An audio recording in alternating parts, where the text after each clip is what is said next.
듣보들과 함께 영화를 통해 교양을 넓힙니다. 듣고 보는 듣보 영화 지금 시작합니다. 네, 안녕하세요. 크랭크입니다. 달달부름입니다. 허유생입니다. 네, 저희가 이제 영화를 다루는 팟캐스트잖아요. 네. 그래가지고 궁금한 게 영화를 볼 때 어떤 방식으로 보시는지, 뭐 영화관을 자주 가시는지, 아니면 뭐 애정하는 OTT가 있으신지, 그리고 뭐 영화를 볼 때 나만의 팁이 있는지 그런 것들이 좀 궁금해지더라고요. 혹시 어떤 것들이 있으신가요? 저는 요새 영화관에 좀 잘 안 가긴 해요. 바쁘기도 하고 해가지고 네. 웬만하면 OTT로 보려고 하는 편인 것 같고. 늙어서 그래 늙어서. 왜 이러세요? 저도 잘 안 가요. 나이 공격이 갑자기 들어. 그래서 근데 가고 싶긴 한 것 같아요. 영화관. 웬만하면 영화에서 개봉작 보는 거를 그래도 영화를 좋아하는 사람으로서는 또 영화관이 주는 어떤 그런 특별한 네. 매력이 있잖아요. 그래서 맞아요. 웬만하면 그러려고 하지만 어쨌든 바빠서 나이가 먹어서 못 간다. 네. 저는 그리고 약간 요새 독서 모임을 좀 열심히 하고 있는데 그러니까 책을 진짜 많이 보시더라고요. 영화보다 책 더 많이 보시죠. 요새는 좀 그래요. 그리고 요새 하는 독서 모임이 영화 원작의 소설을 보는 모임이거든요. 영화랑 같이 보는 모임이어가지고 요즘에는 소설도 보고 영화도 같이 보고 이렇게 좀 이렇게 매칭해서 보는 페어링해서 좀 보고 있어요. 뭐 보셨어요? 최근에는 내 심장을 쏴라라고 정유정 작가 작품 봤는데 그게 영화가 있어요? 있더라고요. 진짜요? 네.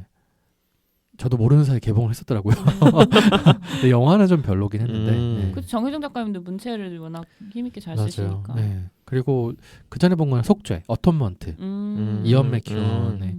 이제 그 속죄, 어톤먼트 제가 예전에 보고 다시 봤는데 제임스 맥어보이가 너무 잘생긴 거예요. 거기서. 그쵸. 그분도 네. 지금 많이 갔지만 너무 그 파란 눈 하면 진짜 너무 예. 그 젊은 시절이 진짜 아름다운 모습으로 남아있더라고요. 그래서 제임스 맥어보이랑 데인드 한이 그때 당시에는 진짜 그쵸. 눈빛으로 여신을 완전 공격하는 어. 그런 사람들이었죠. 맞아요. 한때는 그랬죠. 저도 영화관을 가려고는 하는데 올해 영화관 거의 안 간 것 같아요. 올해 뭐 때문에 한 번 봤지? 한 번 갔나? 그리고 그러니까 제가 올해부터 가계부를 약간 쪼개서 쓰기 시작하면서 돈 나가는 게 무서운 걸 안 거예요. 그래서 취미를 좀 많이 취미에서 쓰는 값을 많이 줄였는데 요가를 하다 보니까 요가가 거의 1년으로 따지면은 막 100만 원 이상이 들거든요. 네. 그러니까 그거를 여기다 투자를 하려면 다른 거를 좀 줄여야겠다 싶어서 영화 보는 거를 좀 많이 줄이게 된 것 같아요. 그래서 원래 영화제도 한 번씩 꼭 가는데 올해는 전주국제영화제도 못 갔고 무주도 지금 갈까 말까 고민 중인데 아마 그때 되면 또 가계부 보고 안 갈 것 같아요. 부천이나 좀 갈까 싶기도 하고 그리고 OTT는 그래도 좀 많이 보는 편인데 넷플릭스는 남편이 결제한 거 그냥 연동해서 같이 쓰거든요. 동거인이라서. 그리고 왓챠를 항상 해놔요. 약간 이게 안정감을 줘요. 왓챠가 있다는 게. 맞아.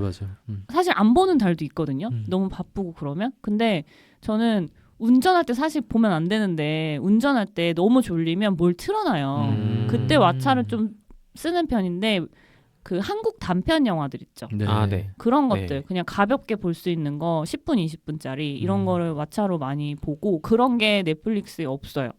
그래서 그게 맞아요. 왓챠가 가진 어떤 특징인 것 같아서 끊을 수 없다. 그리고 저는 가끔 집에서 유산소 운동을 하거든요. 그 스태퍼 올라가 있는 거. 그거는 왓챠 30분짜리 보면은 그냥 땀 한 번 쫙 뺄 수 있어서 딱 좋은 것 같아요. 그게. 말씀 다들 해주셨는데 저 같은 경우는 영화관을 자주 가요. 그 OTT로 보면 생각보다 집중을 잘 못해가지고 맞아요. 영화관 가서 너 딱 이 자리에 앉아 있어. 지금부터 바로 2시간 동안 볼 거야. 약간 이런 식으로 해야 젊다. 영화 보는데 좀 잘 집중이 되더라고요. 근데 그러면서도 저도 이제 시간이 없고 이럴 때는 OTT도 자주 보는데 네, 좀 저만의 팁이라기보다는 약간 이러면 안 됐는데 하는 것 중에 하나가 함부로 노트북으로 많이 보면 안 되더라고요. 노트북? 예, 그러니까 노트북이나 뭐 TV나 이런 데에서 OTT를 많이 보면은 그 화면에 익숙해져가지고 핸드폰으로 보면은 잘 안 봐지는 거예요. 집중이 잘 안 되고 이게 잘 안 넘어오는 거예요. 그 내용들이 어느 곳에서든지 좀 편하게 볼 수 있다잖아요. 예, 그게 안 됩니다. 영화를 이동하시거나 이럴 때 뭐 지하철이나 아니면 뭐 이제 빠르게 그냥 남는 시간에 보는 걸 좋아하시는 분들은 함부로 노트북으로 안 보셨으면 좋겠고 핸드폰에 만족을 하면서 그 사이즈에 나를 맞춰 나가는 걸 하실 필요가 좀 있을 것 같고요. 오, 신기한 관점이에요. 저는 핸드폰으로도 보고 노트북으로도 보고 TV로도 보고 다 보긴 저도 하거든요. 사실 그래요. 이게 안 넘어가지더라고요. 다시 핸드폰으로. 그래요? 예. 오. 진짜 꼭 봐야 된다 이가 아니면은 그래서 핸드폰으로 잘 안 보게 되고 네 그런 게 있습니다. 그리고 뭐 또 그냥 이건 팁일 수 있는 거는 영화관은 한 군데만 가라. 약간 웬만하면 많이 안 본다고 하면은 그래요? 네 왜요? 그래야 포인트? 좀 포인트가 쌓이고 쿠폰 그거에 따라서 쿠폰이 진짜 많이 나오고 네, 이벤트 참여하기도 쉽고 이래가지고 그러면은 진짜 제값을 내는 경우가 거의 없어지니까 그래서 웬만해서는 그냥 집 앞에 있는 영화관 어플을 통해서 많이 이용을 하면은 네 어느 정도는 뭐 도움이 될 수는 있다 그 정도입니다. 네. 요즘 인스타에서 네. 시사회 응모 이벤트를 많이 진짜 하거든요. 많이요. 예. 예. 저도 몇 번 봤어요 그걸로 그래서 공짜로 영화를 볼 수 있는 네, 법인 것 맞아요. 같아요. 예. 근데 저는 그거 돼도 같이 가는 게 음. 늙어가지고 힘들어서 누구한테 꼭 양도를 해요. 저도 예, 안 해요. 그래서 진짜 많이 참여했고 된 것도 되게 많은데 네. 안 간 것도 꽤 있습니다. 그래서 아. 예. 그 요새 좀 그 배급사나 그 마케팅사에서 그쪽으로 밀더라고요 시사회를. 그래요. 그리고 1, 2년 크랭크님은 정도. 약간 인플루언서잖아요. 아니요, 맞아. 아니요. 그러기엔 너무 소소합니다. 그래서 막 그 초대권도 받고 그러는 거 아니에요? 인스타 통해서? 근데 그거는 손에 꼽고요. 저도 어. 그 이벤트 참여를 많이 합니다. 그래서 아. 그리고 오베이라는 앱이 있거든요. 알아요. 아. 알아요. 그게 저 옛날에 그걸로 커피 자주 마셨는데. 설문조사 앱이잖아요. 근데 거기서 블라인드 시사를 많이 아. 해요. 그래서 몇 번 봤는데 저는 그게 개봉 전에 완전히 가편집본을 예. 가지고 하니까 좀 빨리 볼 수 있다는 측면에서 좀 좋더라고요. 근데 네. 또 편집이라는 게 네. 완전 새로운 작품으로도 나올 수도 있는 그렇긴 해요. 근데 거라서. 좋은 영화일수록 근데 음. 가편집본을 보여준다고 해놓고서는 완전하는 걸 거의 보여주더라고요. 좋은 영화일수록 미리미리 만들겠죠. 그렇죠. 나쁜 영화일수록 이상하게. 그 약간 블라인드 시사회 뭐 편집 이런 거 하니까 떠오른 건데 네. 제 지인이 블라인드 시사회 한번 갔다 왔었거든요. 근데 음. 그게 이제 박정민 배우, 뭐 안재홍 배우, 이재훈 배우 뭐 이렇게 나오는 사냥의 시간이었어요. 근데 이제 평이 안 좋았었죠. 네. 시간의 사냥이랑까지는 얘기 들어봤습니다. 진짜. 근데 이제 그러면서 나중에 그 넷플릭스에 올라오고 그래서 네. 저는 넷플릭스로 보고 그분은 이제 블라인드 시사회에서 보고 해서 이제 따로 나중에 만나서 얘기를 했었는데 그 사이에 그 좀 세계 정세에 이게 좀 변화가 있어가지고 아 코로나. 네, 코로나 이전에 네. 그러니까 원래는 이재훈이 일본을 가는 게 원래 내용이었대요. 네네. 근데 그 사이에 이제 일본이랑 우리나라의 관계가 안 좋아져가지고 반도체 그것 때문에 그런 거. 뭐 그게 이유인지는 아닌지는 모르겠는데 넷플릭스 개봉으로 했을 때는 대만인가 거기로 바뀌었어요. 투자 받으려고 그랬나 보다. 그랬을 수도 있죠. 예. 그게 아마 배급사에 아니면은 그 제작 투자하는 사람들에 의해서 많이 바뀐다고 하더라고요. 네. 그래가지고 그때 그러면서도 영화를 보면서도 그 생각했거든요. 근데 여기 그 이재훈이 결국에는 그 나라로 가니까 근데 이제 근데 이 나라가 그 대만이랑 좀 분위기가 다른데 이랬는데 원래 일본이었다라는 얘기를 해주고 그러고 생각해보니까 일본의 어디 소도시 같아요 진짜. 네. 근데 일본에서 찍어놓고 대만이라고 한 거야 그거를? 좀 그렇지 않나? 에바 아닌가? 그래가지고 뭐 그렇게까지 그럴 일인가 이게. 어. 그래가지고 뭐 그랬던 에피소드가 있습니다.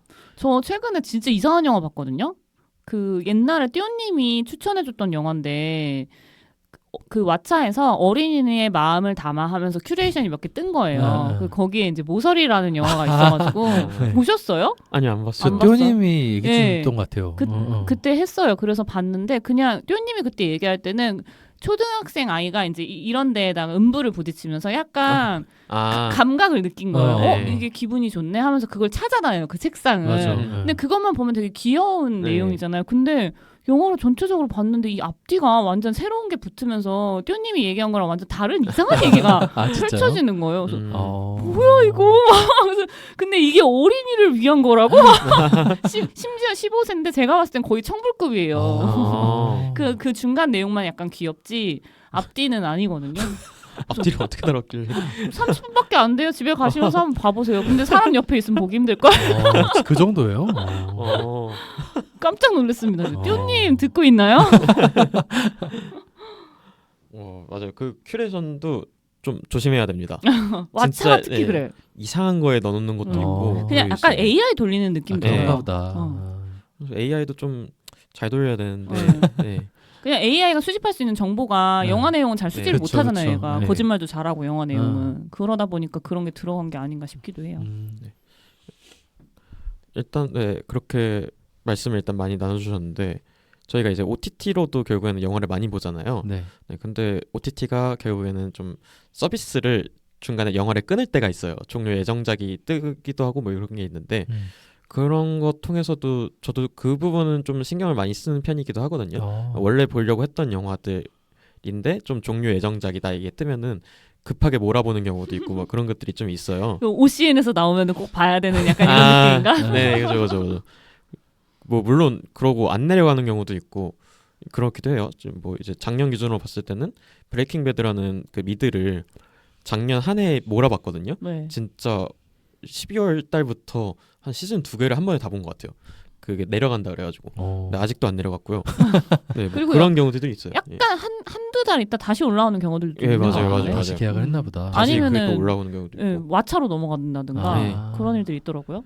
근데 오늘 얘기를 나눠볼 영화도 좀 그런 작품이에요. 그래요? 예, 이게 그 촬영일 기준으로 저희 녹음일 기준으로 얼마 안 있으면 내려가는 건데 5월 13일에 이제 넷플릭스에서 서비스가 종료된다고 나오긴 하거든요. 근데 이제 뭐 또 뜰 수도 있긴 한데 아무튼 네, 오늘 얘기를 나눠볼 영화는 셔터 아일랜드입니다.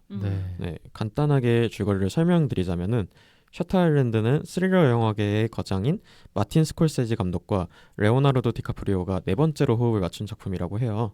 이 영화는 이제 배경부터 아주 압도적인데 시대는 1954년 미국 사회 전체가 공산주의와 핵전쟁의 공포, 냉전의 편집증에 시달리던 시기입니다. 보스턴 앞바다에 고립된 섬 셔터 아일랜드에는 중범죄를 저지른 정신질환자들만 수용하는 애쉬 클리프 정신병원이 있습니다. 탈출 확률 0%, 그야말로 철옹성 같은 곳인데요. 그런데 이 삼엄한 감옥 같은 병원에서 환자 한 명이 감쪽같이 증발합니다. 방은 밖에서 잠겨 있었고 섬 주변은 폭풍우가 몰려오고 있는 완벽한 밀실이었는데 이 기괴한 실종 사건을 수사하기 위해 연방보안관 테디와 그의 새로운 파트너 척이 섬에 들어오게 됩니다. 하지만 수사를 하면 할수록 병원 관계자들은 무언가를 숨기고 테디의 과거 트라우마까지 겹치면서 영화는 걷잡을 수 없는 광기의 소용돌이로 빠지게 되는데요. 과연 안개 너머에 있는 진실은 무엇일까요? 테디는 실종된 환자를 찾아 사건을 해결할 수 있을까요? 자, 그럼 본격적인 방송에 들어가기 전에 이 섬을 떠도는 주요 인물들을 먼저 짚고 넘어갈게요. 먼저 보름님, 오늘 테디의 든든한 파트너인 연방보안관 척, 그리고 이제 나중에 정체가 밝혀지게 되는 시안 박사에 대해서 소개를 부탁드립니다. 네, 일단 척 아울이고요. 마크 러팔로가 연기를 했어요. 근데 저 이거 보면서 자꾸 유생님 얼굴이 마크 러팔로랑 겹쳐 보이는 거예요. 진짜 처음 들어봤어요. 마크 러팔로는. 네, 좀 비슷하더라고요. 그 얼굴형이나 뭐 눈매 이런 게 약간 좀 닮은 느낌이 들어서 그 예전에 누구야? 글래디에이터 나왔던 러셀 크로우. 네, 러셀 네. 크로우 닮았다라는 얘기를 그때 해주셔가지고 타 방송에서 러셀 크로우 좀 닮으시긴 했네라는 생각은 했는데 마크 러팔로는 생각 안 해봤는데 자꾸 네. 겹쳐보이 약간 말투도 비슷한 것 같아요. 아, 말을 흘리잖아요. 마크 네. 러팔로가 네. 또박또박 얘기 안 하고 그 네네. 말투랑 약간 비슷하신 것 같아요. 네, 마크 러팔로가 연기했고요. 그척 아울은 시애틀에서 발령받아서 테디 데니얼스랑 셔터 아일랜드 사건을 처음으로 호흡을 맞추게 된 신인 파트너 연방보안관인데요.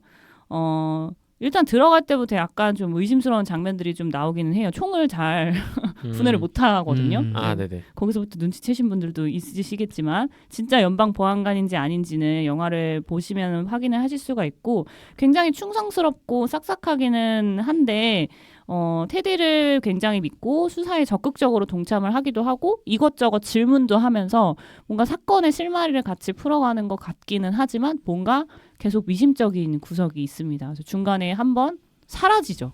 아, 네. 네. 맞아요. 그런 에피소드가 또 등장을 하고 진짜 정체는 뒤로 갈수록 밝혀지게 됩니다. 네, 그럼 유생님 그 주인공 테디 앤드류 레이디스에 대해서 소개 부탁드립니다. 네. 테디 데니얼스는 레오나르도 디카프리오가 연기를 했고요. 마찬가지로 연방보안관입니다. 동료 척 아울과 함께 보스턴 앞바다의 일단 섬인 셔터 아일랜드로 향하는 것으로 영화가 시작이 됩니다. 겉보기에는 좀 전형적인 하드보일드 수사관처럼 보이게 되고요. 날카롭고 의심 많고 쉽게 물러서지 않는 그런 성격을 가지고 있습니다. 병원 관계자들이 자꾸 뭔가를 숨기고 있다라고 의심을 계속하고요. 섬 전체에 퍼져 있는 어떤 기묘한 침묵에 굉장히 파고들고 반응하는 모습을 보입니다. 하지만 사건이 진행될수록 이야기가 진행될수록 좀 더 다른 비밀이 숨겨져 있다는 것을 알 수 있게 됩니다. 테디는 과거에 전쟁 경험이 있고 그 영화 중간중간마다 계속해서 그 전쟁의 경험, 기억들이 되살아나는 그런 트라우마를 가진 인물처럼 묘사가 됩니다. 네, 소개 감사합니다. 네, 그러면 나머지 몇 명의 인물들을 제가 따로 또 소개를 해볼 건데요. 네. 먼저 실종된 환자 레이첼 솔란도입니다. 이 환자는 자신의 새 아이를 호수에 익사시키는 범죄를 저지르면서 이 병원에 수용됐는데요. 그러던 어느 날 갑자기 신발도 신지 않은 채 방에 어떤 의문의 쪽지만 남겨두고 갑자기 사라지게 되죠. 네, 그래서 이제 테디가 그 레이첼 솔란도를 찾기 위해서 이 섬에 오는 게 이제 주된 내용이고요.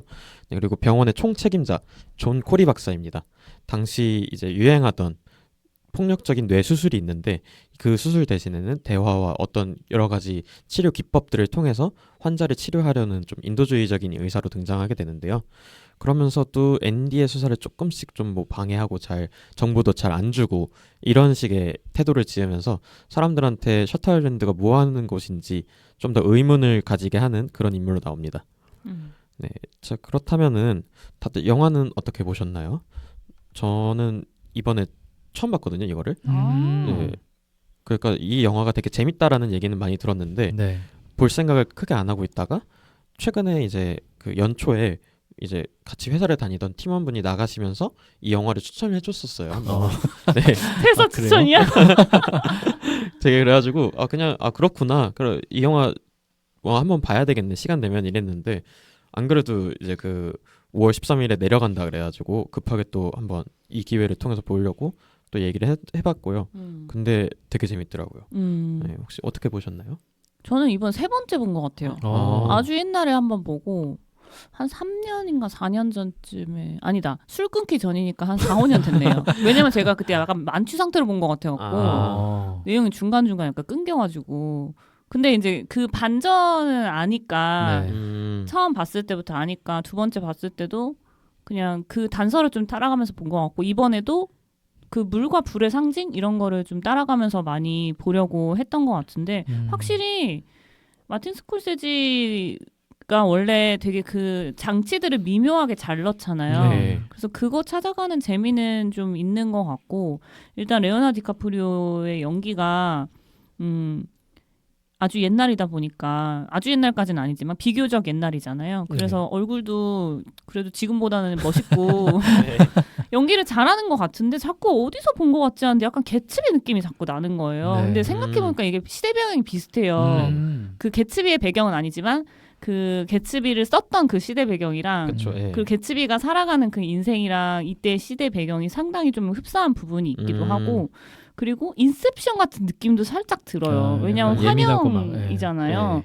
그게 자기가 만들어낸 환영일 수도 있고 아니면 꿈을 꾸는 걸 수도 있고 무의식의 메시지일 수도 있겠지만 어쨌든 막 파도 치는 거라든가 아니면 문을 열고 들어간다라는 거든가 이게 되게 인셉션이랑 비슷해서 그 인셉션에서의 연기랑 개츠비에서의 연기를 되게 적절하게 조합한 것 같은 느낌이 드는 게 좀 신기했어요. 그래서 기시감이 되게 많이 드는 연기를 한다. 이게 레오의 쪼인가 좀 그러면서 본 것 같고 저는 사실 이거의 반전은 크게 중요한 건 아니라고 생각해요. 이 영화에. 이 영화의 중요한 부분은 그 결말인 거고 그쵸. 반전은 그냥 스쳐 지나가는 어떤 메커핑 같은 느낌이랄까? 어. 원래 원작 소설이 있다면서요? 맞아요. 네네. 네, 근데 소설이랑은 그게 그 마지막 결말이 조금 차이가 있다고 하는데 그게 마틴 스콜세지가 가져갔던 어떤 큰 영리한 선택이 아니었을까? 그런 생각을 해보게 됐고요.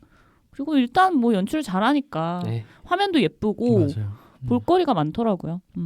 그리고 저는 이 영화 조금 더 이제 감상을 마저 얘기를 하자면 그 불과 물이 주는 상징이 너무 네. 좋았거든요. 네. 근데 그 물이 나올 때마다 트라우마를 직면하는 것도 있는데 실제로 그 칼융이 얘기하는 물의 의미가 되게 많아요. 그게 영화 해석할 때 되게 많이 적용이 되기도 하는데 저도 막 그 저의 그 안 좋았던 습관이랑 이런 것들이 개선되기 시작할 즈음에 꿈속에서 계속 물이 녹는 꿈을 엄청 꾸는 거예요. 물이 그러니까 뭐 냉장고를 열었는데 물이 막 녹아가지고 질질 새어 나오는 꿈 꿔서 아 뭐야 하면서 막 깬 적도 있고 그게 조금 더 마음이 잔잔해지니까 이제 막 파도 타는 꿈이랑 호수에서 헤엄치는 꿈이랑 잔잔한 호수 위에서 이제 보트 타고 가는 꿈들 이런 걸 되게 많이 꿨거든요. 그러니까 이게 되게 심리적으로 그 물과 불의 상징이라는 게 되게 많이 연관이 돼 있어서 그런 네. 거 좋아하시는 분들 같이 해석하면서 보면 재밌을 거예요. 그러니까 이게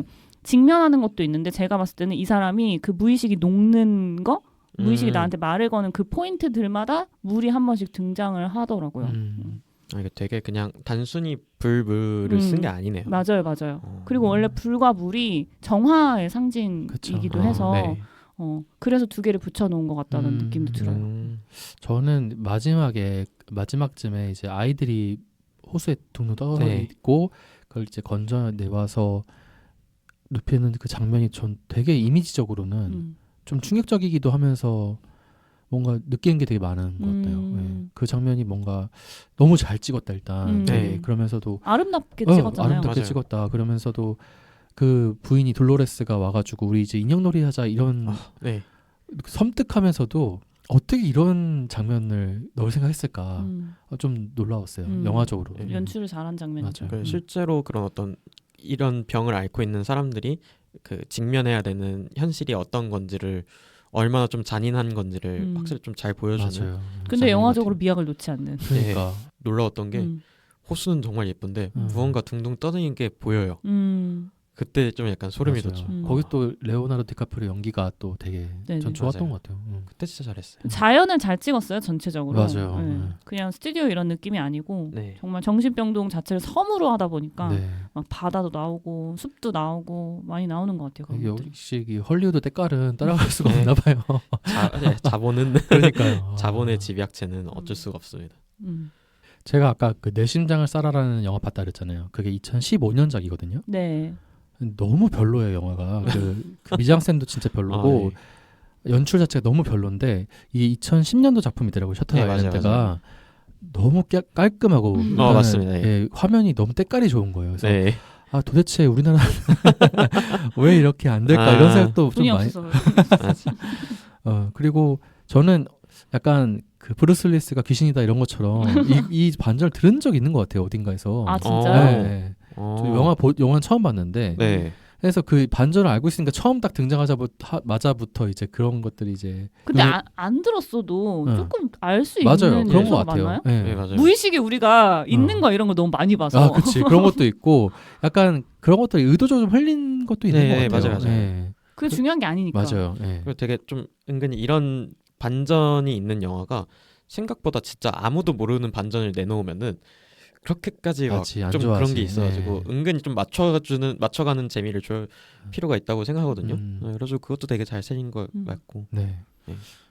그리고 뭔가 좀 전체적으로 분위기가 처음에는 무슨 말 하는지 못 알아듣겠더라고요. 되게. 네. 얘 도대체 무슨 말을 하는 건가? 이 장면들이 왜 있고 얘는 거기서 뭐 방어 기제 얘기를 하는데 갑자기 그 얘기 왜 나온 건지 잘 모르겠고 뭐 이러다가 뒤로 갈수록 좀 퍼즐이 맞춰지는 것들이 있어가지고 근데 그 퍼즐을 대충 알고 있으니까 저도 그래서 중간부터 1.5배속으로 너무 지루해가지고 어쩔 수 없는 우리도. 네.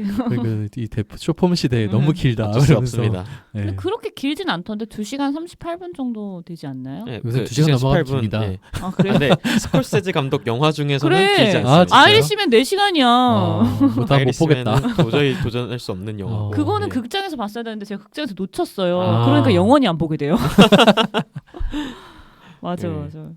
그런 게 좀 재밌었던 영화죠. 네, 맞습니다. 셔터 아일랜드 자체가 좀 기본적으로 잘 만든 영화다 보니까 보는데 되게 문제는 없이 재밌게 잘 볼 수 있었던 것 같아요. 네. 그리고 이게 어떻게 보면 한 인간의 어떤 개인적인 심리를 네네. 그거를 막 집요하게 쫓아가가지고 보여주는 진짜 그 예술치료 같은 거잖아요. 그쵸. 네. 근데 이 사람이 왜 이런 일을 겪을 수밖에 없는지도 되게 간접적으로 잘 보여주거든요. 네, 2차 맞아요, 세계대전이었고 그리고 그 전쟁에 참여한 사람 남편 때문에 새 아이를 케어하던 엄마가 우울증에 걸리고 이게 너무 딱딱 들어맞잖아요. 네. 그거 자연스럽게 엮어내기가 쉽지는 않은데 그게 이 사람이 거장인 이유가 있다 싶은 네, 싶은 진짜 느낌이랄까. 그쵸. 또 원작이 워낙 그 작가가 되게 유명하신 분이라고 하더라고요. 아, 그래요? 네, 그 데니스 이것도 하시는 거예요? 페어링으로? 한번 보고 싶은 생각이 들긴 했는데 네. 살인자들의 섬이라는 책이 있더라고요 원작이. 아. 네, 근데 표지가 너무 안 예뻐가지고 사고 아. 싶은 마음은 안 생기는데 마케팅. 그분이 약간 좀 이런 스릴러, 미스터리 음. 이런 걸로 좀 유명하신 분이더라고요.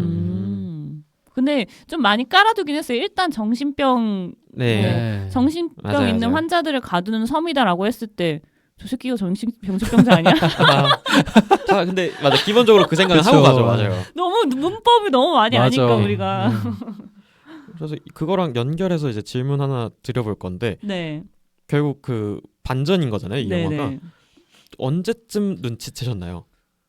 결말전까지 뭐 어떤 시선으로 좀 주인공을 따라가게 됐나요?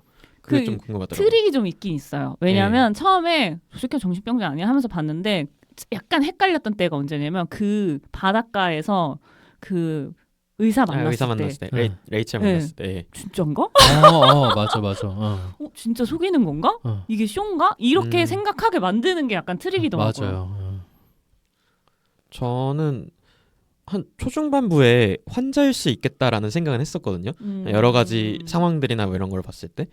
근데 그러면서 계속 그 의심을 하면서 보긴 했어요. 특히나 그 의사 중에 한 명이 시한이라는 의사가 섬을 나갔다라고 하는데 이름도 좀 이상하잖아요. 그 영미권에서 잘 볼 수 있는 이름은 아니고 이러다 보니까 의심은 계속 그쪽으로 하고 있었는데 그러다가 이제 저는 반대로 레이첼 의사가 나왔을 때 진짜일 수 있겠다라는 반대로 이제 이것도 환상 아닌가 약간 이 생각을 했었어요 그때. 예, 그러면서 그 환상인가 아닌가의 생각의 기본이 나오는 여성분들 얼굴이 계속 비슷한 거예요. 그 자기 와이프 얼굴도 그렇고 그 갑자기 이제 찾았다는 레이첼 그 사람도 그렇고 이제 바위에서 만났던 레이첼 의사도 얼굴이 다 비슷비슷한 거예요. 근데 뭐 이거 나중에 알고 보니까 얼굴이 바뀐다라고 하더라고요. 그 환상 그 와이프의 얼굴이 나중에. 진짜 인셉션인가? 진짜요? 네. 그래가지고 그래서 더 그랬나 보다 이러긴 했었는데 그래서 초중반부에 눈치는 챘는데 약간 이게 좀 왔다 갔다가 있었습니다. 이게 진짜인지 아닌지. 네. 일단 그 레오나르도 디카프리오가 계속 환상을 보잖아요. 네, 맞아요. 그 아내가 막 제로 변하는 환상도 보고 중간중간마다 군인이었을 때 네. 환상도 보고 하니까 정신병자일 수도 있겠다라는 어떤 그런 복선은 계속 깔려 있는 것 같기도 네, 맞아요. 하고 저도 찾아봤는데 그 시한이라고 이야기할 때마다 마크 러팔로를 비춰줬대요. 카메라가. 네. 저도 눈치를 못 챘는데 그런 것도 있었고 그 뭐죠? 병동의 한 사람과 한 여자분과 이제 면담했을 때 네네. 물 주세요 했는데 물을 안 네, 맞아요. 마시잖아요. 맞아. 네. 그런 것도 봐도 좀 이상하다 싶기도 했었고. 네. 이 사람이 이제 물에 대한 트라우마가 있다 보니까 일부러 그렇게 연출을 한 게 곳곳에 떡밥처럼 막 깔려 있죠. 맞아요. 저도 물컵 장면은 인지를 못했는데 나중에 알고 보니까 진짜 뭐 손에 없더라고요. 네. 그런 것들이 좀 되게 잘 깔아놨다 이 생각 들고요. 그게 확실히 이 영화의 매력 중에 하나인데 딱 영화 반전이 딱 나오고 그래서 그랬구나 하는 장면들이 있잖아요. 아차 싶은 뭐 복선이나 소름 돋는 장면들이 있는데 어떤 장면들이 좀 그런 것들이 있으셨나요? 한번 유생님. 네. 이걸 여기서 얘기할 걸 그랬어요. 저 물컵 장면. 물컵 장면. 그래서 갑자기 제가 보다가 물컵이 손에 없는 걸 슥 본 것 같은데 내가 본 게 맞나 하고 좀 뒤돌아서 다시 봤거든요. 네. 네. 그래서 그리고 먹고 나서 물컵이 비어져 있는 거예요. 그러니까 손에 분명히 없었는데 물컵이 비어져 있다라는 게 되게 그래서 그거 연출도 막 찾아봤거든요. 근데 그 마틴 스콜세지 감독이 리허설 때 이 사람이 이제 실제로 배우가 그렇게 물 없이 손짓만 했대요. 근데 그걸 보고 아이디어를 착안해가지고 그렇게 연기하라고 했다고 하더라고요. 예. 그리고 뭐 또 저도 좀 정보를 찾아봤는데 이 작품에서 약간 그 신경정신과 의사가 자문해 주신 것들이 많더라고요. 그분이 인터뷰하신 게 있었는데 그 인터뷰에서 보면은 이 정도로 대규모로 보통 사이코 드라마를 하지 않는다고 하더라고요. 그래서 그런 점도 좀 재밌긴 했습니다. 되게 그렇죠. 대규모의 사이코 드라마를 했다 생각이. 섬 하나를 빌려가지고 그렇게 한 거니까 대단하죠 진짜. 이 그것도. 사람이 되게 중요한 역할을 했었나 본 전쟁에서. 살려야 되는 네, 사람. 뭐 네. 그랬을 수도 있고. 그쵸. 영웅이었나? 많은 사람을 죽었으면 또 그게 영웅이라고 취급 받을 수도 있으니까. 중간에 그쵸. 실제로 그런 장면 나오잖아요. 맞아요, 쏴서 맞아요. 죽이는 장면. 네, 네. 맞아요. 보기 너무 힘들더라고요, 맞아요. 그거는. 네. 그걸 되게 또 롱테이크로 이렇게 네, 그래서 소리만 들었어요. 가로로 이렇게 쫙 가면서 죽는 음. 장면을 다 찍은 게 맞아요. 마틴 스콜세지가 그런 것들을 많이 조명하는 것 같은 느낌이 네. 들어요. 저는 그 에너그램이 뭔지 정확히 몰라서 아, 되게 많이 찾아봤는데 그게 이제 한글로 따지면은 뭐 허유생이면 유허생 뭐 이런 식으로 맞아요. 네, 맞아요, 바꾸는 맞아요. 거라면서요. 네네. 그래서 그걸 한참을 봤는데 그게 뭔 소리지? 저게 무슨 소리지? 아, 그래서 에너그램이 뭐야 하면서 막 이렇게 찾아봤더니 그런 게 나오더라고요. 맞아요. 그래서 네. 그거를 조합해서 하는 거. 근데 이게 영어권 사람이라면 눈치챌 수도 있었겠다. 네. 아, 그쵸. 근데 우리는 그냥 뭐 발음으로만 들으니까 그쵸. 잘 모르잖아요. 스펠링 잘 생각을 안 하고 네. 그런 게 좀 신기했고 그리고 그 얘기 하잖아요. 그 레이첼 의사라고 하는 사람이 너한테 커피도 마시게 하고 담배도 네. 피우게 하고 네. 그때 약간 담배에 진짜 뭘 발랐나? 아, 그 생각이 들어서 마지막 장면 직전에 담배를 한 번 더 피잖아요. 네. 그래서 얘 진짜 그 사람이 주장한 대로 얘 또 진짜 담배 피고 다시 마탱이 간 거 아니야? 라고 했는데 또 헷갈리는 말을 하면서 영화가 끝이 나가지고 그쵸. 근데 뭐가 진실인지 정확히 알 수 없도록 만들어 놓은 것 같아요. 그 셔터 아일랜드라는 제목도 에너그램이라고 하더라고요. 네, 맞아요, 맞아요. 네, 트러스 앤 그렇다면서요. 라이즈 이렇게 해가지고. 그래서 되게 그런 식으로 복선을 되게 많이 깔아놨었는데 저는 딱 그 등대에 딱 올라가서 진실을 마주했을 때 그 부분이 갑자기 떠올랐어요. 시안이 배를 타고 떠났다라고 했잖아요. 그래가지고 아 그러면은 그 시안이 척이니까 척이 이제 배를 타고 뭐 얘를 다시 데리고 오는 것부터 시작을 해서 그냥 그 타고 떠났다라는 얘기를 그렇게 했나 이것도 있었고 그리고 그 조지 노이스라는 그 대학생이 있었잖아요. 그래서 그 다른 그 감옥 가가지고 이제 만나게 되는데 보게 네. 되는데 이제 네가 이렇게 만들었잖아라는 얘기를 하잖아요. 얼굴을 보여주면서 맞아요. 네, 그 부분도 이제 그래서 좀 소름이 돋았었죠. 진짜 그 약간 은유적인 표현이 아니고 네가 어제 나를 이렇게 때렸잖아 그 내용이니까 네, 그 부분이 되게 좀 아차 싶은 복선이었습니다. 네, 그러면서 테디가 그 앤드류가 결국에는 진실을 알게 되잖아요. 네. 그러면서 자기가 와이프를 죽였고 와이프는 또 그 슬픔 속에서 자식들을 호수에 빠뜨려서 죽였고 이거에 대해서 진실을 마주하면서 이제 어떻게 될 것인가를 자기가 결정을 하게 되는데 좀 그 순간에 다시 기억을 회피하는 모습을 좀 보여요. 그러면서 뇌수술을 받는 결과가 되잖아요. 마지막에 그 아까 보름님도 말씀하셨던 그 대사를 남기게 되죠. 그 상황에서 괴물로 평생을 살겠는가 아니면 선량한 사람으로 죽겠는가. 네, 만약에 제가 이런 앤드류의 상황이었다면은 어떤 선택을 했을 것 같나요? 저는 괴물이라도 직면하는 게 낫다고 봐요. 자기가 이거 자꾸 외면하는 거잖아요. 선량한 사람인 척 사는 거. 그리고 그런 얘기를 했다는 것 자체가 자기가 진실을 알고 있다는 거를 그렇죠. 네, 그렇죠. 암시하잖아요. 그렇게 위선적으로 살아서 뭐해. 그냥 차라리 내가 잘못한 거 참회하고 다시 나아가야지. 그렇게 살면 거기서 그냥 계속 정신병자 취급받으면서 살 텐데 그게 과연 행복할까? 그래서 저는 뭘 했든 자기가 한 짓에 대한 대가는 어떻게든 치러야 된다고 생각하기 때문에 저는 전자. 직면하는 게 낫다. 괴물이 되겠다. 용감한 괴물이다. 저는 좀 반대긴 해요. 그래요? 저는 어쨌든 삶의 희망을 다 잃어버린 사람이잖아요. 결국에는 아이가 다 죽어버리고 아이가 또 셋이나 돼버리니까 그 아내가 아이를 죽이긴 했지만 결국 자기가 죽인 것처럼 생각이 들지 않을까요? 그렇죠. 내가 죽인 거나 다름없다는 생각이 들 것 같은 느낌이거든요. 저는. 그러고 나서 아내를 결국에는 아내가 나를 해방시켜줘라고 하니까 세미 프리 이렇게 하니까 그냥 총으로 쏴버렸는데 그런 것들을 보고 나서 삶의 모든 희망이 다 꺼져버린 사람이 되었다는 생각이 좀 들었거든요. 네. 그래서 그 안에서 내가 이거를 다 직면하고 이 고통스러운 과거를 자꾸 떠올리느니 그냥 다 잊어버리고 그냥 어둠 속에 숨는 것도 하나의 삶의 방편이 될 수 있지 않을까. 근데 안 숨어지잖아. 무의식에 남아있잖아요. 그게 그래서 툭툭 쓰레기처럼 뛰어오르잖아 자꾸. 그래서 뇌 절제술까지도 받겠다는 예, 맞아, 걸 맞아요. 나아가잖아요. 결국에는 저는 사실 인생에서 좀 비밀이 필요하다는 주의거든요. 네. 비밀이 필요하다. 다른 사람이 모르는 나만의 그 비밀이 필요하다는 주의이기 때문에 그래서 이미 다 까발려진 판에 나라도 모르자라는 어떤 자포자기 심정도 저는 이해는 가는 것 같아요. 네. 그렇죠. 근데 저는 그런 건 있어요. 그거를 수술을 받는다고 내 마음에서 진짜 무의식에서 자꾸 말을 거는 그 환영들이 정말 없어질까? 그렇지는 않을 것 같아요. 네. 네. 그러면은 그거 또한 고통이 될 것 같아서 그래서 저는 직면하고 싶다라는 거고 그리고 그러니까 오늘 제가 아침에 또 마음 공부하는 도반들이랑 얘기하면서 느낀 게 뭐냐면 어떤 도반님이 그 얘기를 하시더라고요.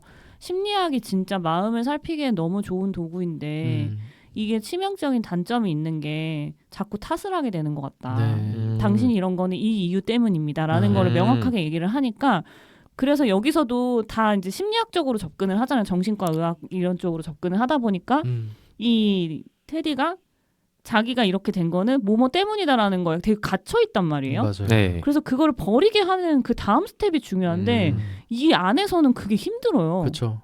그래서 그거를 할 수 있는 방법들을 좀 마련을 해준다면 차라리 직면하고 새로운 삶을 사는 게 더 나을 텐데 그러니까 만약에 여기 갇혀 있어야만 하는 상황이라면 유생님처럼 그런 선택하는 것도 괜찮을 것 같다는 생각은 들긴 해요. 그렇죠. 그리고 그 자기가 이미 겪어온 트라우마가 있잖아요. 전쟁이라는 트라우마가 있고 이 사람이 과연 여기서 빠져나올 수 있을까? 그 거대한 역사적 소용돌이 안에서 결국은 한 부품처럼 쓰이다가 자기의 어떤 마음이나 감정이 다 망가져 있는 상태에서 심지어는 이제 그것을 이제 활용 점장을 찢는 이런 가족사 복잡한 과정서까지 겪고 나서 이걸 과연 빠져나올 수 있는 길이 있을까? 저는 좀 막막해 보이긴 하거든요. 네.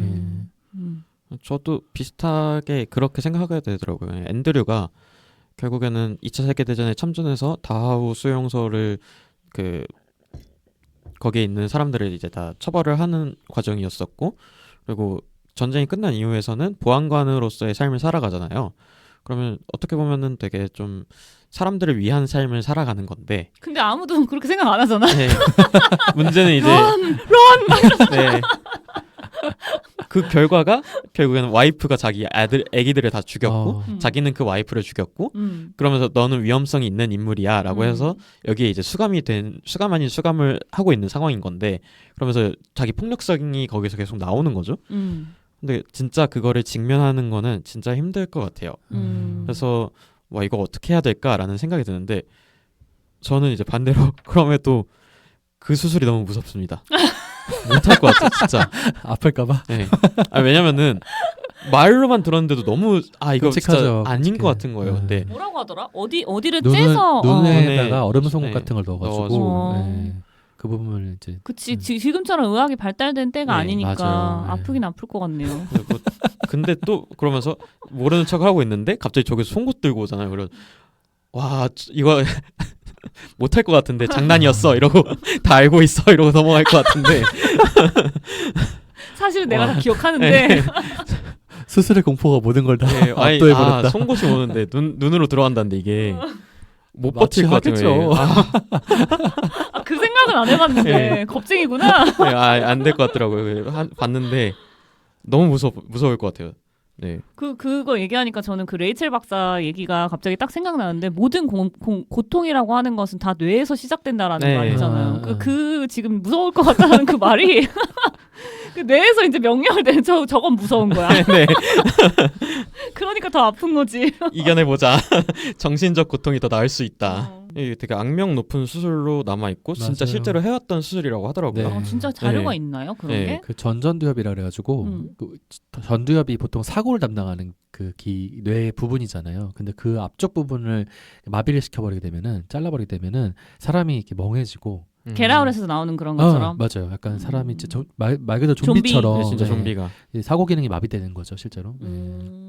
그런 수술을 받은 사람이 있다고요, 실제로? 과거에 많았다고 네. 하더라고요. 저도 제미나이 통해서 좀 알아봤는데 경환과 뇌엽 전리술이라는 수술이래요. 네. 그래가지고 뭐 수술 방법은 영화 속에서도 나와 있듯이 비슷하게 나오는데 40~50년대에 성행했던 수술이고 개발자가 이제 노벨 의학상까지 받았다는 근데 그런 왜 게 그런 있더라고요. 수술을 폭력성을 제거하기 위해서? 네. 아니면 네. 트라우마를 치유하기 위해서? 그 둘 다 크지 있을 않을까요? 거예요. 한 40~50년 되면은 네, 전쟁 그쵸. 참전 용사들이 많았을 그렇죠. 테니까. 네. 그 특히나 이제 막 폭력성을 많이 이렇게 보이고 네. 통제가 안 되니까 그런 걸 많이 했던 것 같아요. 맞아. 그리고 그런 데에서 사람 죽이다 오면은 그게 남아 있을 것 같아요. 그렇죠, 습이. 그렇죠. 뭐만 하면 열받게 하네. 그럼 갑자기 총 맞아. 들고 싶고 막 그럴 네. 것 같아요. 되게 좀 충격 속에 빠져 살고 그러면서 좀 그 교화라고 생각했을 수도 있을 것 같아요. 그 당시에는. 전 보진 네. 않았는데 그 람보가 그런 영화라면서요. 람보가 2차 세계대전 때 그 전쟁 트라우마를 표현한 영화라고 하더라고요. 아. 생각도 못했네요. 어릴 때 네. 봐가지고. 그래서 이제 좀 충격적인 수술이죠 이게. 근데도 뭐 당시에는 좀 사회 안정을 이유로 이거를 했던 것처럼 영화 속에서는 표현이 되는데 이렇게 좀 극단적인 조치잖아요. 이런 게 사회적으로 좀 시행이 되고 하는 거에 대해서 좀 어떻게 생각하시나요? 인간의 교화가 어디까지 가능한지, 어디까지 우리는 교화를 위해서 좀 허용할 수 있는지 어떻게 생각하시는지 좀 궁금합니다. 네. 저는 신체를 훼손하는 거는 주체성을 없애는 거기 때문에 그거는 아닌 것 같아요. 네. 교화를 목적으로 한다고 해도 그건 아닌 것 같고 차라리 이렇게 뭐 섬까지는 아니더라도 어쨌든 어느 정도 치료가 될 때까지는 그 사회랑 격리를 시켜가지고 그 사람을 위한 프로그램을 계속 진행을 하는 게 맞다고 보고 근데 그 프로그램이 아까 얘기한 것처럼 여기서 얘기하는 그 정신과 심리학에 딱 갇혀만 있으면은 그걸로는 사람이 개선이 안 되는 것 같고 그 다음 스텝을 전문가들이 좀 찾기는 찾아야겠죠. 그게 교화라고 생각하고 저는 교화는 선천적으로 타고나는 어떤 정신질환이 아니라면은 이런 트라우마로 비롯된 거라면은 될 거라고 믿거든요. 네.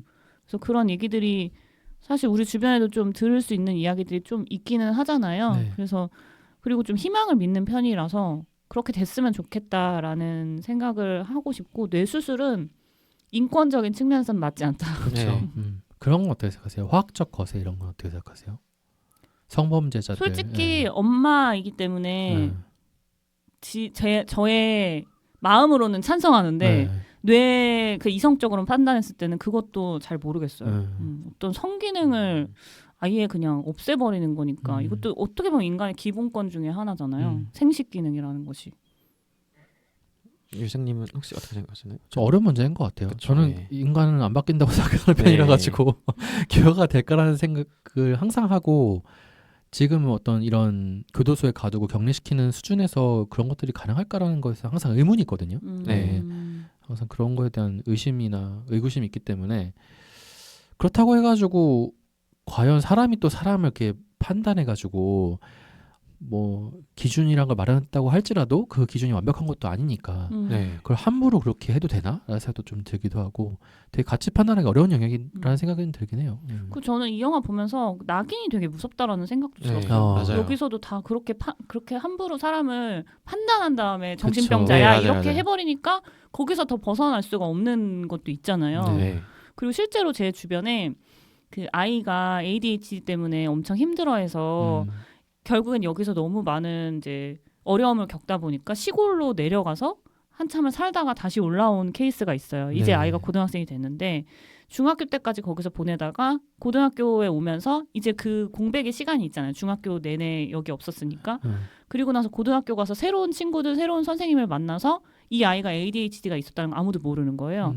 그러니까 애가 그 성향이 아예 없어졌다고 하더라고요. 물론 이제 좀 성인으로 가는 과정에서 좀 이런 것도 네. 있겠지만 확실히 자기가 보기에는 양육자가 보기에는 주변에 낙인이 없으니까 네, 애가 그쵸. 그런 행동을 덜 한다는 얘기를 하시더라고요. 그래서 그게 진짜 인간한테 미치는 효과도 어마어마한데 그 낙인이라는 거를 컨트롤이 안 되잖아요. 이거는 그쵸. 사회 문제이기 네. 때문에 이거는 진짜 지우기가 힘든 것 같다. 맞아요. 그 과거에 조현병이라고 요새 이런 얘기하는 게 네. 그게 막 옛날에는 정신분열증이라고 또 얘기했잖아요. 그래서 머릿속에서 자꾸 목소리가 들리고 네. 네네네. 내가 아닌 목소리가 들리고 또 다른 의식이 막 사는 것 같고 그래서 그런 목소리가 막 죽여 막 이러면은 이제 사람을 해하기도 하고 이러는 병인데 과거에 이런 고대에 살았던 사람들 같은 경우는 우리처럼 우리 인터넷 같은 것도 없고 정보로 얻는 수단이 없잖아요. 그러니까 그 목소리에 의존했다는 거예요. 아 신의 음, 목소리인 줄 알고. 그렇죠. 네, 그럴 자기 수도 몸에서 들려오는 목소리가 내게 아. 주는 계시라 생각했던 네. 거죠. 그러니까 오히려 그 당시에는 그게 필요했던 걸 수도 있다는 그래서 거예요. 피라미드 만들고 막 그런 거예요. 그렇죠, 그러면? 그렇죠. 생존에 만들어. 만들어 말이니까. 이렇게 하면 만들 수 있어. 그 조현병이나 스키조라는 게 오히려 생존에 도움이 됐다는 그런 이야기도 있더라고요. 예. 그러니까 이제 현대에 와서는 그게 병으로 취급받는 거잖아요. 그쵸. 네. 그러니까 그 당시 이게 상황이나 맥락이나 역사나 시대마다 다 그 다를 수 있는 건데 이제 현대라는 어떤 시대적 상황에서 많은 사람들이 공동체 생활을 해야 되고 이런다 보니까 그것들을 병으로 낙인 찍고 저 치료 대상이라고 하는 건 아닐까. 그러니까 ADHD 같은 경우도 사실은 그런 이게 환상이라는 얘기도 있더라고요. 저는 그런 네, 것 같아요. 맞아요. 제가 이게- 최근에 읽은 책에서는 그렇게 얘기하더라고요. 맞아요. 이게 만들어낸 병명이다. 오히려 아, 그 사람들이 끌어넘친 에너지를 분출할 수 있는 또 다른 통로를 열어주면은 얼마든지 이게 좋은 성향이 될 수도 있는데. 근데 사람들이 그걸 못 받아주는 거잖아요. 그렇죠. 정상성이라는 걸 갖춰가지고. 맞아요. 맞아. 그리고 그 ADHD 약이 말이 많잖아요. 네, 아직 명확하게 얘기는 안 나오지만 그렇죠. 마약 성분이네 아니네 중독성이 있네 없네 예. 하면서 그래서 저도 ADHD를 저도 의심은 하고 있는데 굳이 가서 내가 약 먹을 거 아니면 진단 받을 필요가 있나라는 그쵸. 생각을 하기는 해요. 저는 그렇게 받아들여지더라고요. 그러니까 인간의 교화를 위해서 이런 수술을 했고 그래서 이 사람들의 이성을 좀 없애는 거잖아요. 근데 그럴 거면은 차라리 그런 식으로까지 할 거면은 사형이 낫지 않나라는 생각을 했거든요. 극단적이야. 왜냐면은 그게 있는 거예요. 그러니까 어찌 됐건 우리가 좀 물론 4, 50년대라는 걸 또 감안하고 급을 나누고 뭐 이런 식으로 등급을 나눠서 진행을 할 수도 있을 거라고 생각을 하는데 그러면서 교화라는 명목 하에 어떤 이성이나 정신을 지우고 그런 시술을 만들 거면은 차라리 그냥 사형을 하고 어떤 그런 죄책감이나 이런 것들은 본인들이 지는 게 낫지 않나. 그게 싫으니까. 예, 그러니까 그렇죠. 이거는 굉장히 무책임하고 그러면서 나는 굉장히 선량한 사람인 척 하는 것처럼 받아들여졌었거든요. 그래서 굉장히 좋지 않았었고 물론 이게 아까 얘기했던 그런 낙인과도 같이 가는 거죠 결국에는. 그러면서 나는 정상인인 것처럼 생각을 하고 다른 사람들을 좀 더 그렇게 규정짓고 바라보는 걸로까지 또 연결이 된다라고 생각을 하는데 그렇죠. 네. 그 미셸 푸코가 광기 역사라는 책을 썼는데 음. 과거에 이 광기라는 게 사람들에게 선망받는 것이었거든요. 그러니까 네. 광기를 가진 사람들이 예술을 하기도 하고 네. 마치 이제 신의 섭리를 이렇게 설파하는 사람이기도 하고. 무아지경. 그렇죠. 예. 그러니까 광기라는 게 오히려 되게 추대받던 추앙받던 시기가 분명히 있었는데 이제 현대 산업 사회 혹은 이제 자본주의 사회로 넘어오면서 광기는 쓸모없는 게 돼버린 거예요. 네. 이 사회적 질서 안에서 편입되지 못하는 사람들의 낙오된 어떤 그런 성향이라고 보게 되면서 그 광기를 가진 사람들을 수용소에 이제 처넣게 되는 거죠. 사회 자체가. 그러니까 어떻게 보면 정신병동이라든지 폐쇄병동이라든지 아니면 뭐 수용시설 아니면 뭐 노숙자들을 모아놓은 어떤 그런 뭐 보호소 이런 것들도 전부 다 그런 사회가 정상과 비정상을 끊임없이 나누고 그 비정상으로 광기를 이제 비정상으로 치부해 버린 다음에 그런 것들을 사회 밖으로 몰아내고 격리시키는 거랑 같다 이렇게 얘기했던 사람이기도 하죠.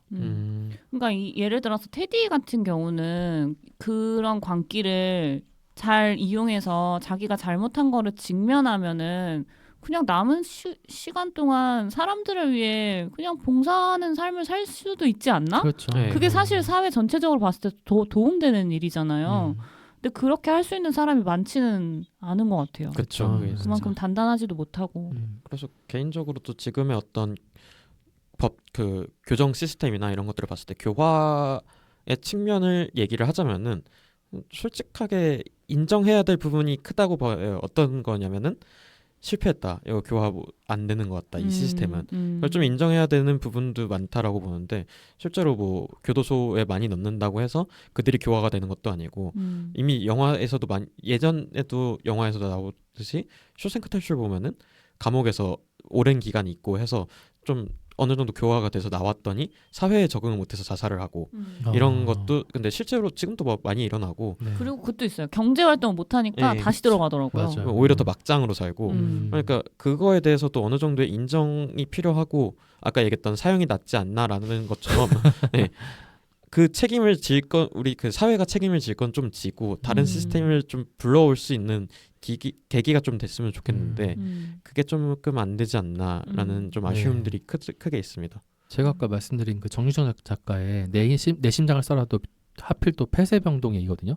폐쇄정신병동 얘기인데 그거를 최근에 독서 모임 했어요. 근데 독서 모임 오신 분 중에 한 분이 간호사신 거예요. 네. 그래서 그분이 자기 이제 실습하실 때 폐쇄병동에도 가봤는데 지금은 중환자실에 계시는데 그게 솔직히 좀 이해가 안 된대요. 막 그 영화에서 그 폐쇄병동에서 그 정신질환 환자들 막 두드려 패거든요. 막 곤봉으로. 근데 실제로는 그렇진 않지만 그 마음이 이해가 간다는 거예요. 너무 통제가 안 되고 네. 너무 힘들대요. 실제로는. 그래가지고 그 마음도 좀 이해는 가는 것 같아요. 어렵죠. 네.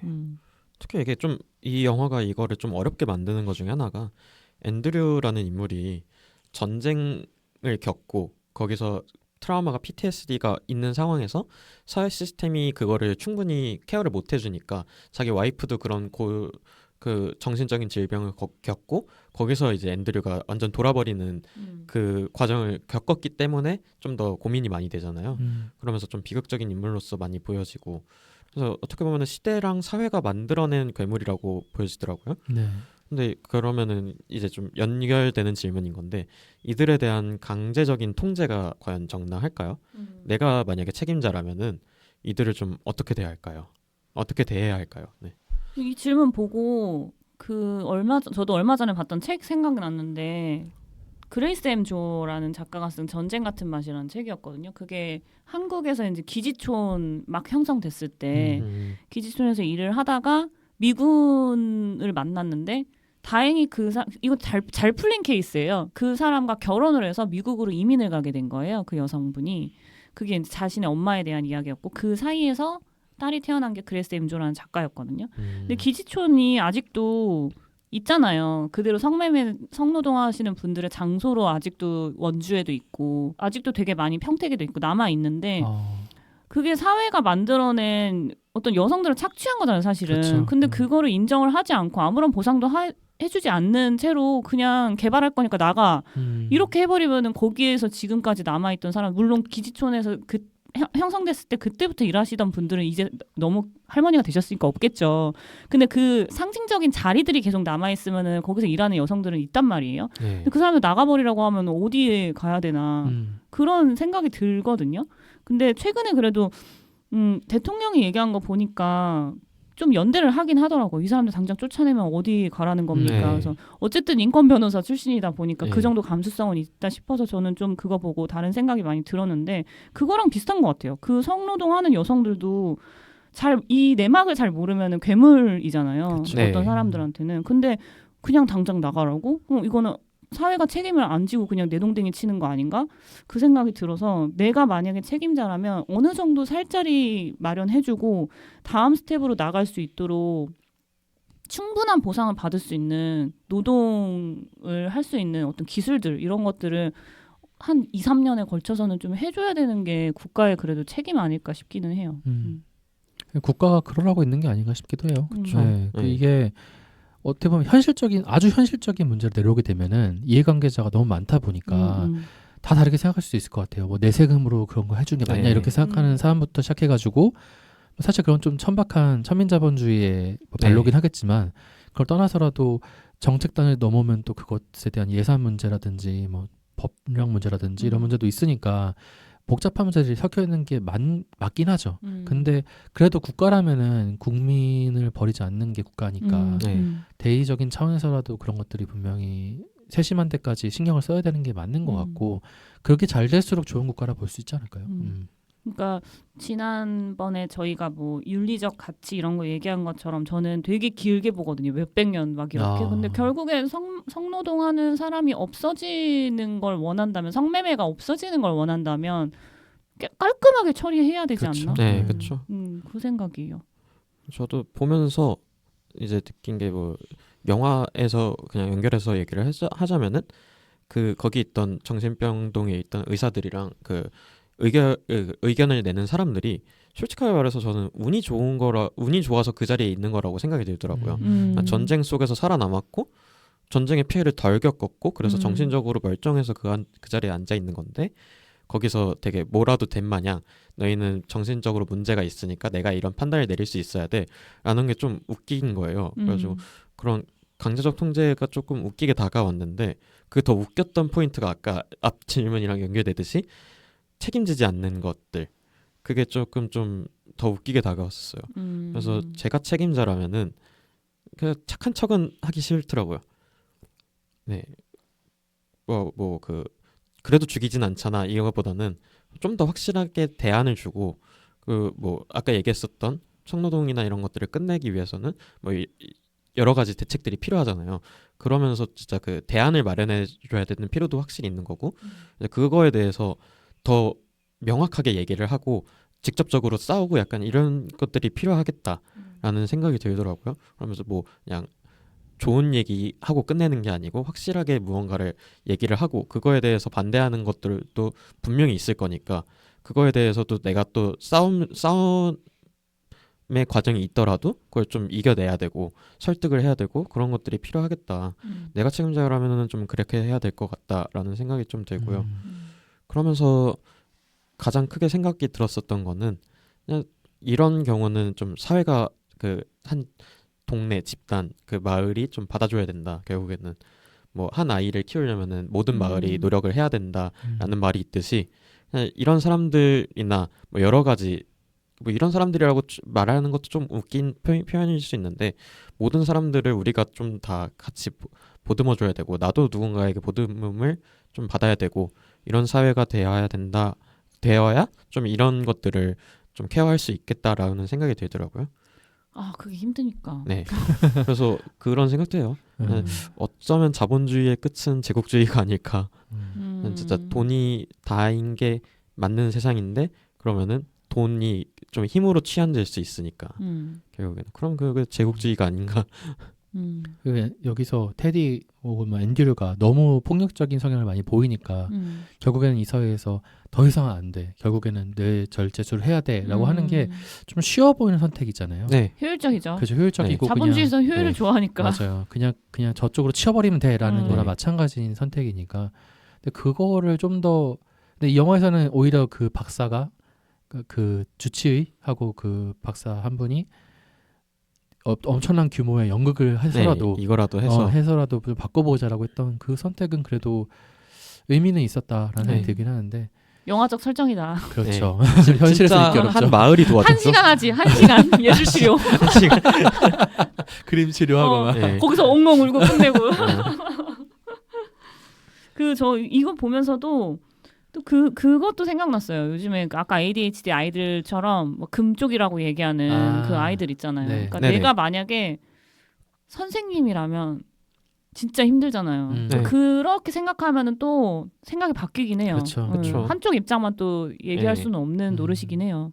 근데 또 그것의 구조적인 문제를 살피면은 선생님들이 박봉이고 일을 너무 많이 하고 맞아요. 구조적으로 네. 행정적으로 내부적으로 문제가 많고 그렇죠. 여기까지 또 갈 수가 있으니까 그 거대 책임을 좀 사회가 분담을 하면은 좋겠지만 그러지 못하니까 이런 영화들이 계속 만들어지는 거 아닌가.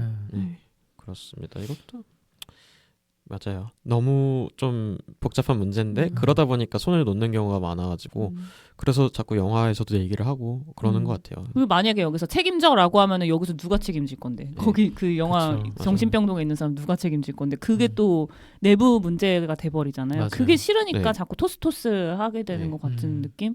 그래서 얼마 전에도 기사에서 그 이태원 참사 때 구조하던 옆에 그 근처에 있던 술집 사장님이 네. 결국에는 생을 마감하셨다는 네네. 얘기를 들었어요. 너무 마음이 아픈 거예요. 맞아요. 그렇죠. 근데 그것도 사실 적극적인 치료가 있었다면 어땠을까. 그게 아직 해결이 명확하게 안 됐잖아요. 그리고 우리나라가 특히나 그 원인에 집착을 하고 결과와 그 치유에 집착을 되게 안 하잖아요. 그런 부분에 있어서도 항상 아쉬움이 남는 포인트고 그게. 네. 지그문트 바우만이라는 사회학자가 네. 지금 시대를 사회가 만들어낸 질곡을 개인이 책임지는 시대라고 얘기를 했거든요. 네. 그런 것도 좀 마음이 좀 씁쓸해지는 부분인 것 같아요.